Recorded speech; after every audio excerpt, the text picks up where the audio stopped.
दुनिया का सबसे खतरनाक डिक्टेटर आखिर कैसे हुकूमत करता है अपने मुल्क पर।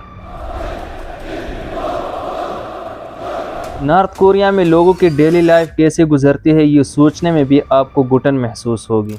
यहाँ सरकार की पूरी कोशिश रहती है कि लोगों की पर्सनल लाइफ की हर एक एस्पेक्ट को कंट्रोल किया जाए। कौन कहाँ रहेगा, क्या काम करेगा, क्या पढ़ेगा, ये सब सरकार डिसाइड करती है। आप कैसे कपड़े पहनते हो, कैसे बाल कटाते हो, कैसे फिल्में देखते हो, ये सब गवर्नमेंट आपको बताती है। रैंडम टाइम पर आपके फ़ोन का ऑपरेटिंग सिस्टम एक स्क्रीनशॉट लेगा और ये स्क्रीनशॉट सीधा जाएगा सरकार के पास, ताकि उन्हें हमेशा पता लग सके कि आप अपने फ़ोन में क्या देख रहे हो। क्राइम दादा ने किया है, लेकिन सज़ा पोते तक को भुगतनी पड़ती है। इस सब के बावजूद पिछले कुछ सालों में किम जोंग की पकड़ कमज़ोर पड़ती जा रही है। नॉर्थ कोरिया की पॉपुलेशन तकरीबन 2.5 करोड़ लोगों की है। अगर आप इसे नक्शे पर देखोगे तो ये साउथ कोरिया के जस्ट ऊपर मौजूद है। इसके वेस्ट में चाइना का बड़ा मुल्क। और यही नक्शा अगर आप रात के वक्त सैटेलाइट इमेजरी के थ्रू देखोगे तो आपको बड़ी ही अजीब व गरीब चीज़ दिखाई देगी। चाइना और साउथ कोरिया रोशनी से जगमगाते हैं और दरमियान में सिर्फ अंधेरा ही अंधेरा है। यही है Democratic People's Republic of Korea, DPRK। North Korea में लोग रात को पढ़ नहीं सकते, टीवी नहीं देख सकते हैं। लोग शाम को 7 बजे ही सोने चले जाते हैं, क्योंकि उन्हें अंधेरे में जीने की आदत हो गई है।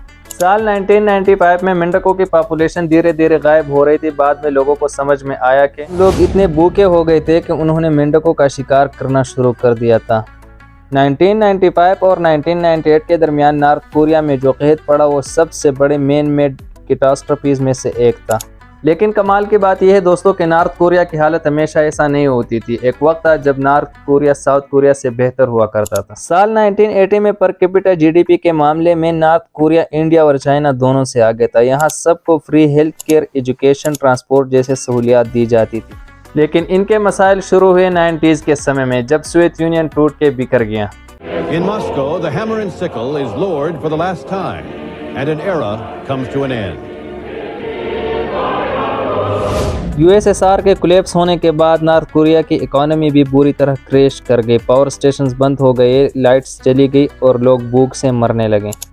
साल बर साल हालात बद से बदतर हो गए और सारा ध्यान नॉर्थ कोरिया की गवर्नमेंट कवर अप करने में लगा रही थी। उनकी कैपिटल सिटी है प्योंगयांग।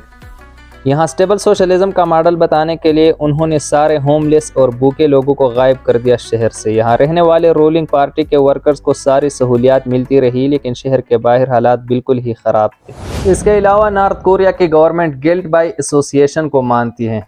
अगर कोई बंदा कोई पॉलिटिकल क्राइम करता है तो इसके पूरे ख़ानदान को जेल में डाला जाता है। एक इंसान की सज़ा 3 जनरेशन्स को भुगतनी पड़ती है।